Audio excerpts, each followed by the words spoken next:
ज्ञान आश्रम को सब्सक्राइब करें और सारी नोटिफिकेशन के लिए बेल आइकन दबाएं।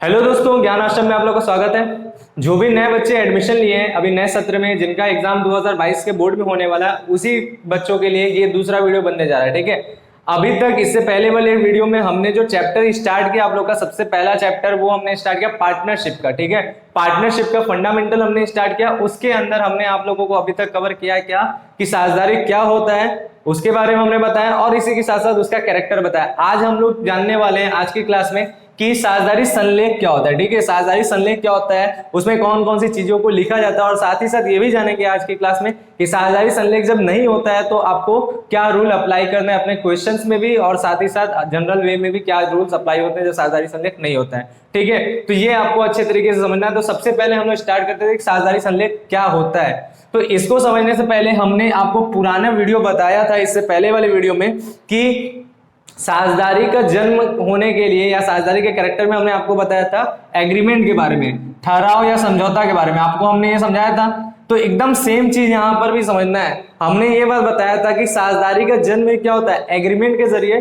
ठहराव के जरिए होता है। ठीक है, जैसे इसके पहले लाइन को पढ़िए, साझेदारी का अस्तित्व, अस्तित्व का मतलब उसका जन्म ही बोल दिया जाए, अस्तित्व ही साझेदारों के बीच हुए समझौते, समझौते का मतलब क्या है, यही एग्रीमेंट, हुए समझौतों से उत्पन्न होता है। यही बात समझना है आपको कि जब तक साझेदारी में एग्रीमेंट ना हो, समझौता ना हो, तब तक साझेदारी का जन्म नहीं हो सकता। तो जन्म ही इसके जरिए हो रहा है। अब ये समझौता के बारे में हमने आपको समझाया था कि ये जो होता है ये दो तरीके से हो सकता है, एक मौखिक भी हो सकता है या तो ये लिखित भी हो सकता है। ओरल और रिटेन, ये दोनों तरीके से ये समझौता हो सकता है। तो यही अगली लाइन में भी यहाँ पर लिखा है, यद्यपि यह समझौता मौखिक या लिखित हो सकता है। मतलब यह समझौता या तो मौखिक होगा या तो लिखित होगा, मतलब या तो बोल के आपस में डिसाइड कर लें कि इतना इतना ऐसे ऐसे काम करना है, या तो उस चीज को लिख करके बकायदे डिसाइड कर लें कि कैसे कैसे होना है, स्टाम्प पेपर में लिख के सिग्नेचर वगैरह करके मोहर वहर लगा के उसको पूरी तरह से प्रमाणित कर ले। इस प्रकार से भी काम किया जा सकता है। ठीक है, आगे लिखा है यदि समझौता मौखिक ना हो करके, ठीक है, मतलब ये जो मौखिक है ये समझौता मौखिक ना हो करके बल्कि क्या हो जाए, बल्कि लिखित हो जाए, तो उसी लिखित समझौते को साझेदारी संलेख कहते हैं। एकदम सिंपल वे में समझ में आ गया होगा आप लोगों को कि साझेदारी संलेख क्या है। जब हम लोग साझेदारी उत्पन्न करने के लिए आपसी समझौते को करते हैं और वो समझौता हम लोग मौखिक ना करके लिख करके बकायदे अच्छे तरीके से बना लेते हैं, मोहर लगा के सिग्नेचर करके, तो वो लिखित समझौता ही क्या होता है, साझेदारी संलेख कहलाता है। अब बात होता है कि इस बात से तो ये तो पता चल गया कि जो समझौता लिखित हो गया वही साझेदारी संलेख है, लेकिन समझौता क्या है? तो समझौता क्या है, तो देखिए सरल शब्दों में हमने बताया, यहाँ पे साझेदारी संलेख को फिर से डिफाइन किया है कि साझेदारी संलेख जो है उससे क्या आशय है, उस प्रपत्र से। प्रपत्र जो वर्ड है इसका मतलब होता है, प्रपत्र का मतलब होता है प्रमुख पत्र। ठीक है, साझेदारी संलेख एक प्रपत्र है यानी प्रमुख पत्र है। प्र का मतलब प्रमुख और पत्र का मतलब पत्र यानी कागज। ठीक है, एक प्रमुख कागज है, प्रमुख डॉक्यूमेंट है, मेन डॉक्यूमेंट है साझेदारी के अंदर। ठीक है, साझेदारी का वो प्रमुख प्रपत्र है जिसमें सभी साझेदारों द्वारा फर्म के लिए निर्धारित किए गए सभी प्रकार के नियमों एवं कानूनों का विस्तृत विवरण होता है। ठीक है, ये बात समझिएगा। साझेदारी संलेख क्या? साझेदारी संलेख एक प्रमुख पत्र है जिसके अंदर क्या होता है, फर्म जो चलने वाला है, जो बिजनेस वो लेके चलने वाले हैं, उस फर्म के लिए जो जो नियम कानून बनना है सभी के समझौते द्वारा, वो टोटल सभी पार्टनर्स मिल करके पूरा नियम कानून बनाते हैं। ठीक है, और वो बना करके जिस पत्र में लिखते हैं वही पत्र क्या होता है, वही पत्र क्या कहलाता है, साझेदारी संलेख कहलाता है। ठीक है, वही पत्र साझेदारी संलेख कहलाता है। और इसमें हमने एक लाइन फिर से जोड़ा है कि अतः यह साझेदारी का एक महत्वपूर्ण प्रलेख है। महत्वपूर्ण प्रलेख होने का मतलब यह साझेदारी के एक सबसे मेन डॉक्यूमेंट है, सबसे मेन डॉक्यूमेंट साझेदारी का यही होता है। तो क्लियर हुआ? सिंपल वे में अगर आपको बोलना है तो साझेदारी संलेख से आशय उस लिखित समझौते से है जिसमें साझेदारों के द्वारा फर्म के लिए बनाए गए सभी प्रकार के नियम एवं कानून का उल्लेख होता है। सिंपल वे में आपको समझ में आ गया होगा। अब बात होता है कि इसके अंदर क्या लिखा जाता है,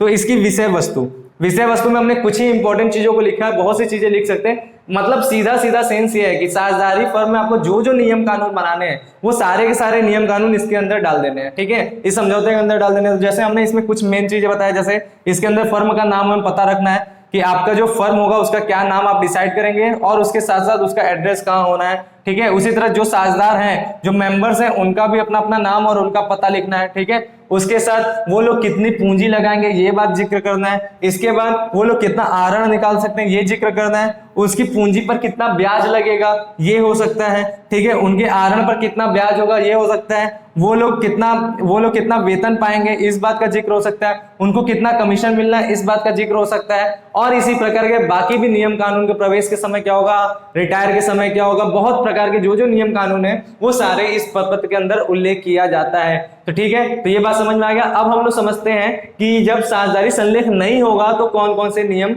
लागू होंगे। साझेदारी संलेख जब लागू नहीं होता है, मतलब कहने का सेंस है कि जब साझेदारी संलेख नहीं रहता है, जब साझेदारी संलेख में उन बातों का जिक्र नहीं होता जहां जो बातें हम यहां पर लिखे हैं, ऐसे कंडीशन में साझेदारी संलेख को कहा जाता है कि जब साझेदारी संलेख मौन हो जाता है, ठीक है। जब साझेदारी संलेख मौन हो जाता है या साझेदारी संलेख जब अनुपस्थित होता है, अनुपस्थित होने का मतलब जब साझेदारों के बीच संलेख बना ही नहीं है, अनुपस्थित होता है, तब कौन कौन से नियम लगेंगे। तो यहाँ पर मुख्य रूप से 5 नियम है जो आपके क्वेश्चन में भी यूज होने वाले हैं। उसी नियम को आपको अच्छे तरीके से समझना है। जैसे सबसे पहले अगर बात किया जाए तो यहाँ पर हमने हेडिंग डाला हुआ है, क्या डाला है, साझेदारी संलेख के अभाव में लागू होने वाले नियम। अभाव का मतलब होता है अनुपस्थिति के समय में, या फिर ये कह सकते हैं साझेदारी संलेख मौन हो जाना।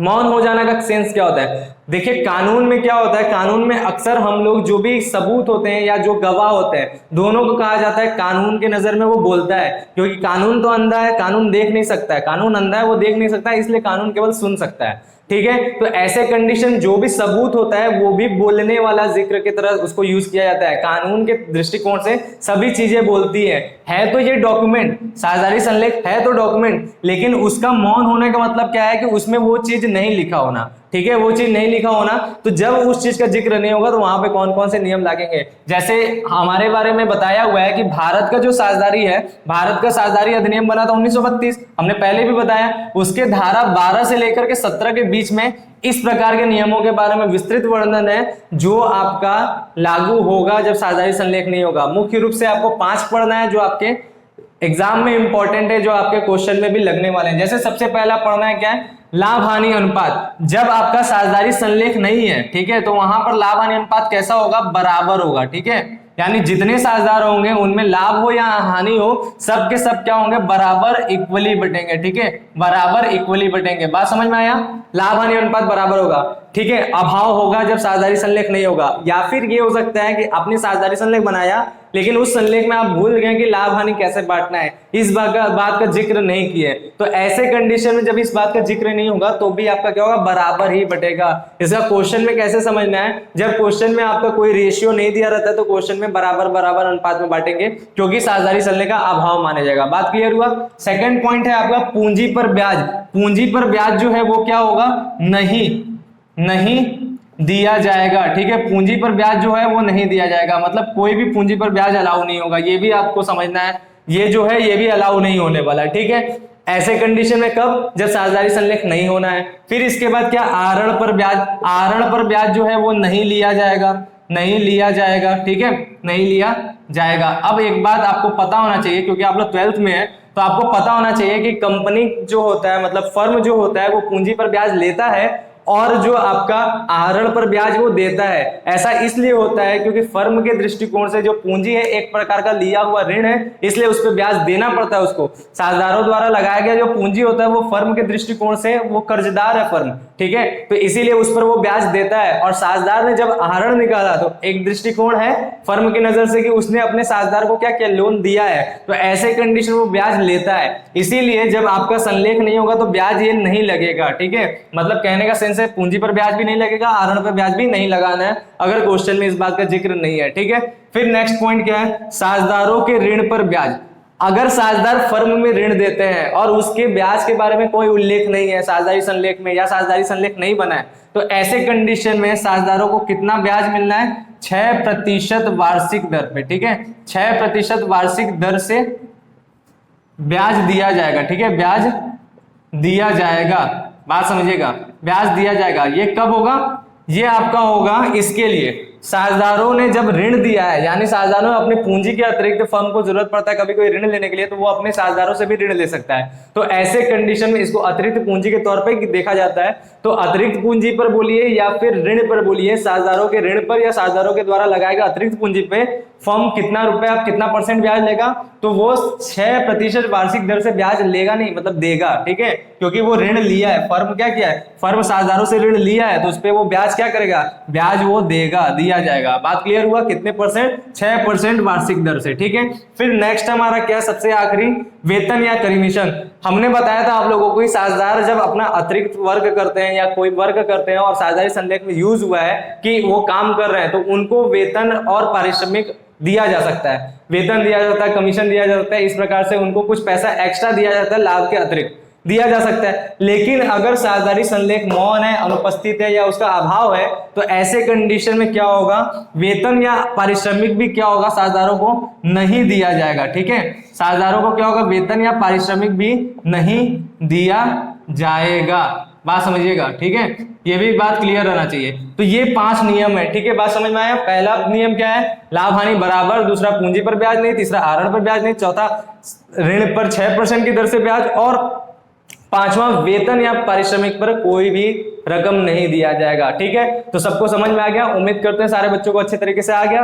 अगर आपको हमारे चैनल पे पढ़ाया हुआ हमारा पसंद आ रहा है तो प्लीज अपने दोस्तों को शेयर करें, चैनल को सब्सक्राइब करें, वीडियो को लाइक करें और ज्यादा से ज्यादा इसे दूसरों तक पहुंचाने की कोशिश करें, क्योंकि ये चैनल यूपी बोर्ड के बच्चों के लिए, अदर स्टेट बोर्ड के बच्चों के लिए, जो भी हिंदी माध्यम से पढ़ते हैं उनको तो कंफर्म लेके चलने वाला है पूरे साल तक। बहुत अच्छे तरीके से सारा चीज यहाँ पर पढ़ाया जाएगा, अकाउंटेंसी हो, इकोनॉमिक्स हो या बीएसटी हो, तीनों सब्जेक्ट पढ़ाया जाएगा। तो इसीलिए चैनल को जरूर से जरूर सब्सक्राइब करें। चैनल को सब्सक्राइब करने के साथ साथ बेल आइकन पर क्लिक करें, नोटिफिकेशन को ऑल पर सेट कर लें, ताकि जब भी वीडियो बने आपको सबसे पहले मिल जाए और आप उसे देख लें, ठीक है। हम ये भी कहना चाहते हैं कि जो भी बच्चे हमारे चैनल से पढ़ना स्टार्ट कर दिए वो नोट्स भी बनाते रहें, अच्छे तरीके से नोट्स बनाते रहें। अगर बाई चांस आप लोग नोट्स नहीं बना पाते हैं, क्योंकि बहुत से बच्चे बाद में भी जुड़ते हैं, तो उन बच्चों के लिए क्या है, हमारे पास ये व्हाट्सएप नंबर है, आप हमसे कांटेक्ट कर सकते हैं। आपको व्हाट्सएप पे जुड़ना जरूरी है, साथ ही साथ व्हाट्सएप पे जुड़ना इसलिए भी जरूरी है क्योंकि व्हाट्सएप पर ही आपको होमवर्क मिलेंगे। जैसे इसके बाद हम क्वेश्चन स्टार्ट करने वाले हैं चैप्टर के, तो होमवर्क्स आपको व्हाट्सएप पे मिलेंगे, ठीक है। अगर आपके पास अभी तक बुक नहीं है तो हम बुक के भी पीडीएफ वगैरह स्कैन कॉपी आपको प्रोवाइड करेंगे। तो ये सब चीज आपको व्हाट्सएप पे ही मिलने वाले हैं, तो इसीलिए आपको जुड़ना एकदम कंपलसरी है व्हाट्सएप पे। साथ ही साथ आप हमको फेसबुक और इंस्टाग्राम पर भी फॉलो कर सकते हैं, वहां पर भी आप हमारे ज्ञान आश्रम को सर्च करके वहां पर भी फॉलो कर सकते हैं। और इसके अलावा बाकी डिटेल जो भी चाहिए वो आप हमको व्हाट्सएप पे कांटेक्ट करके ले सकते हैं। साथ ही साथ अगर आपको इस पूरे पढ़ाए हुए चैप्टर में कोई भी कंफ्यूजन होता है, किसी भी टॉपिक में कोई भी कंफ्यूजन होता है, तो आप हमसे कांटेक्ट भी कर सकते हैं, ठीक है। तो बस आज के लिए इतना ही, बाय।